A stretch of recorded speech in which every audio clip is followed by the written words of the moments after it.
بسم اللہ الرحمن الرحیم۔ درویش ٹی وی کے معزز خواتین و حضرات، حضرت لال شہباز قلندر 649 ہجری میں سندھ تشریف لائے۔ 7 میں اس وقت ہندو راجہ جیسر جی، جو عرف عام میں راجہ چوپٹ کہلاتا تھا، کی حکومت تھی۔ راجہ چوپٹ ایک عیاش طبع آدمی تھا۔ راجہ رعایا کے حال سے بے خبر رہتا، لا قانونیت اور ظلم و تشدد ہر طرف عام تھا، کسی کی کوئی فریاد نہیں سنی جاتی تھی۔ اس وقت کا یہ مقولہ بھی مشہور ہے، اندھیر نگری چوپٹ راج۔ لوگوں کو بے بس اور لاچار دیکھ کر ایک مجذوب جس کا نام سکندر بودلہ تھا، وہ اکثر ایک نعرہ مستانہ لگایا کرتا تھا، میرا مرشد آنے والا ہے، ظلم کا زوال ہونے والا ہے۔ سکندر بودلہ سیوستان کی پہاڑیوں میں عبادت و ریاضت کرتے تھے۔ ایک رات بزرگ نے خواب میں غیبی آواز سنی کہ ایک مرد قلندر آ رہا ہے جو ظلمت کو نور میں تبدیل کر دے گا۔ پھر اکثر ان بزرگ کی زبان پر یہ ورد رہتا، میرا مرشد سائیں آ رہا ہے۔ اس نعرے کو سن کر شہر کے لوگوں کے دلوں سے دعا اٹھتی کہ خدا کرے ہمارا نجات دہندہ جلد آئے اور ہمیں راجہ کے ظلم سے بچائے۔ مجذوب کی آواز میں ایسی کڑک تھی کہ راجہ کے قلعے کی دیوار کو چیرتی ہوئی اندر آ جاتی تھی۔ رات کے اندھیرے اور سناٹے میں یہ پرسوز آواز اہل قلعہ کی نیندیں اڑا دیتی تھی۔ شروع میں تو راجہ اور قلعہ کے لوگوں نے نعروں کو سن کر نظر انداز کر دیا تھا۔ جب نعروں میں شدت آ گئی تو وہ بھی بوکھلا اٹھے۔ ان فلک شگاف نعروں نے نہ جانے کیوں راجہ جیسر کو نہ صرف مشتعل کیا بلکہ خوفزدہ کر دیا تھا۔ بالآخر راجہ کے سپاہی گئے اور اس مجذوب کو گرفتار کر کے راجہ کے پاس لے آئے۔ راجہ کے سامنے بھی سکندر بودلہ کی زبان پر یہی الفاظ تھے، میرا مرشد آنے والا ہے، ظلم کا زوال ہونے والا ہے۔ تو راجہ غضبناک ہو گیا اور اس نے سکندر بودلہ کو قید کروا دیا۔ لیکن قید خانے میں بھی اس کے فلک شگاف نعرے بند نہ ہوئے۔ راجہ رات بھر اذیت کی آگ میں جلتا رہا۔ صبح ہوئی تو اس نے وزیروں کو طلب کیا۔ وزیروں نے کہا کہ اس شخص کی کھال ادھیڑی جائے، آپ ہی دماغ ٹھکانے آ جائے گا۔ راجہ نے اجازت دے دی۔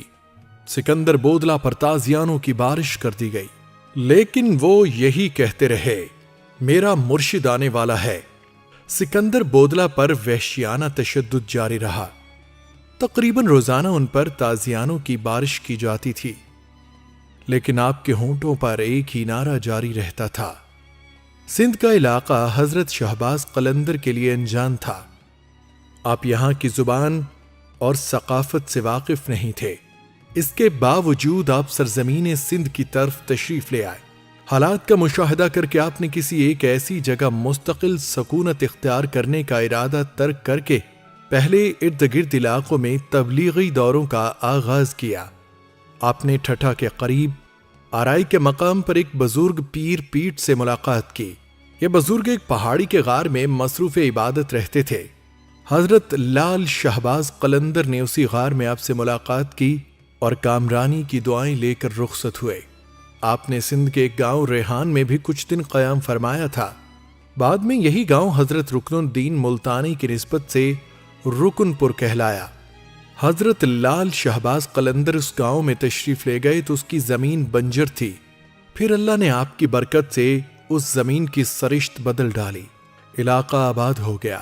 سہون شریف کے ریلوے اسٹیشن کے جنوب میں ایک بلند پہاڑ ہے جس کے اندر ایک قدیم غار موجود ہے۔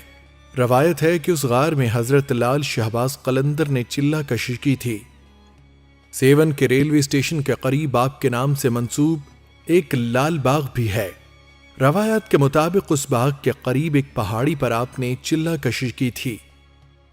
مقامی لوگوں میں یہ روایت مشہور ہے کہ حضرت لال شہباز قلندر کی آمد سے قبل نہ یہ باغ تھا اور نہ یہ چشمہ۔ لوگ اس مقام پر چشمے کی موجودگی کو شہباز قلندر کی کرامت سمجھتے ہیں۔ یہ چند نشانات جو تاریخ میں محفوظ رہ گئے ہیں صاف بتاتے ہیں کہ آپ نے سندھ کے دور دراز علاقوں کے دورے کیے۔ اس دور کے سفر آج کی طرح باسہولت نہیں تھے۔ دین کی تبلیغ کے لیے ہمیں آپ کے عزم اور حوصلوں سے رہنمائی اور ترغیب لینا ہوگی۔ آپ کی بہت سی کرامات لوگوں میں مقبول ہیں۔ روایات ہیں کہ جب کبھی آپ کے پاس کوئی لا علاج مریض آتا تو آپ اس پر گہری نظر ڈالتے اور فرماتے، اے بیماری، میں تمہیں اللہ تعالیٰ کا واسطہ دیتا ہوں کہ تو اسے چھوڑ دے۔ لال شہباز قلندر کا یہ جملہ مریض میں تندرستی کے آثار پیدا کر دیتا۔ اس کے علاوہ بعض اوقات پانی پر دم کر کے بھی مریض کو دیتے اور فرماتے، یہ پانی بیمار کو پلاؤ اور آنکھوں کو لگاؤ۔ آپ کی ہدایت پر عمل کر کے بیمار صحتیاب ہو جاتے تھے۔ ایک مرتبہ سندھ اور اس کے قرب و جوار میں اتنا شدید قحط پڑا کہ مخلوق خدا سخت پریشان ہوئی۔ اس قحط سے نجات حاصل کرنے کے لیے لوگوں نے قلندر سے عرض کی کہ آپ اللہ تعالیٰ سے دعا کریں کہ ہمیں اس قحط سے نجات دے دے۔ حضرت لال شہباز قلندر نے بارگاہ ایزدی میں دعا کی۔ ابھی دعا میں مصروفی تھے کہ بارش شروع ہو گئی اور اتنی شدید بارش ہوئی کہ تمام خشک کھیت پانی سے بھر گئے، ندی نالے پر ہو گئے اور مخلوق خدا نے سکون کا سانس لیا۔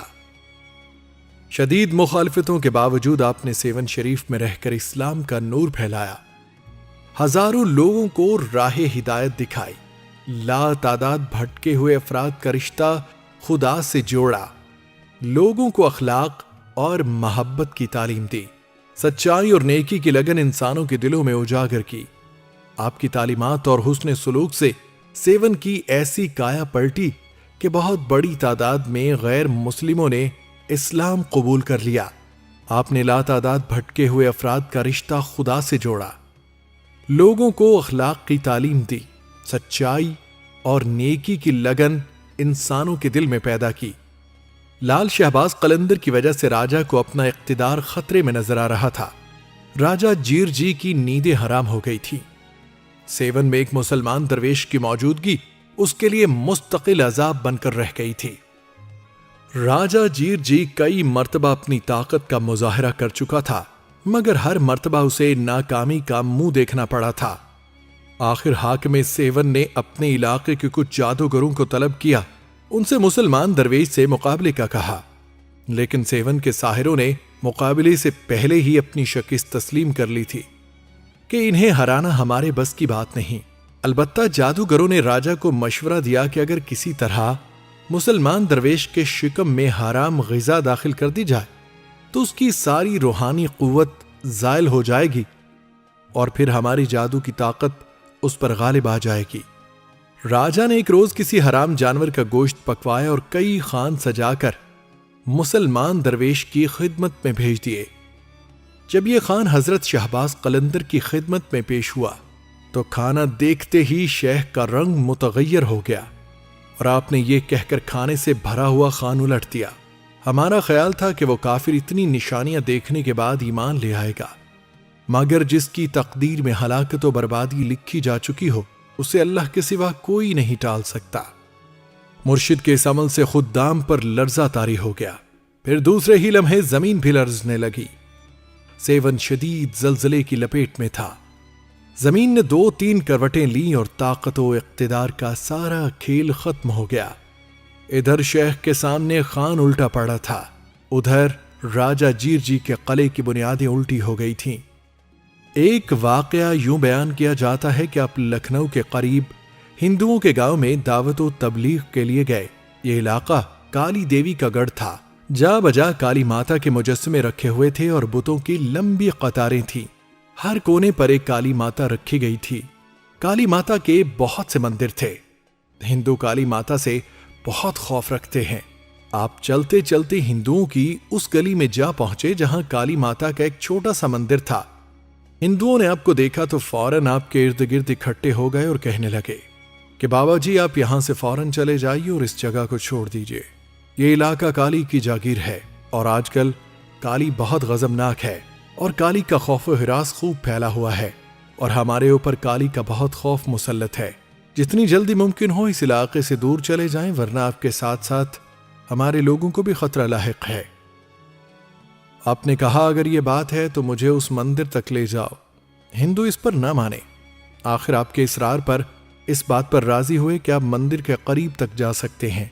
آپ مندر کے اندر گئے تو جا کر کیا دیکھتے ہیں کہ کئی پنڈت دیوی کے ارد گرد موجود ہیں اور پاؤں میں پڑے ہوئے ہیں اور جانے کیا کیا پڑھ کر معافی طلب کر رہے ہیں، رو رہے ہیں۔ اتنے میں ایک چھپکلی کالی دیوی کے اوپر چڑھ گئی۔ آپ نے بآواز بلند پکارا کہ کالی کو کہو کہ تم لوگوں کو عذاب دینے سے پہلے اس چھپکلی کو تو اپنے اوپر سے اتارو۔ پنڈت ہٹے اور پیچھے ہوئے اور ان کے خوف زدہ پیلے چہرے چھپے ہوئے خوف کو واضح کر رہے تھے۔ آپ نے ان سے پھر ویسا ہی فرمایا۔ باہر کھڑے ہوئے لوگوں نے کہا کہ کیوں دیوی کے غضب کو دعوت دیتے ہو؟ آپ نے ان کو خالص توحید کا درس دیا، مگر وہ جوں کہ توں آپ کا منہ تکتے رہے۔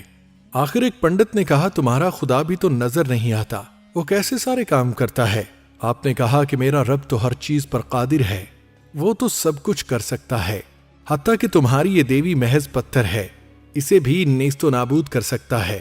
پنڈت حیران ہوئے کہ ایسا کیسے ممکن ہے؟ آپ نے فرمایا کہ اسے کہو کہ ذرا اس چھپکلی کو بھگائے۔ کہنے لگے ایسا ممکن نہیں، یہ حرکت نہیں کر سکتی۔ پنڈتوں نے کہا کہ کیا تمہارا خدا اسے حرکت کروا سکتا ہے؟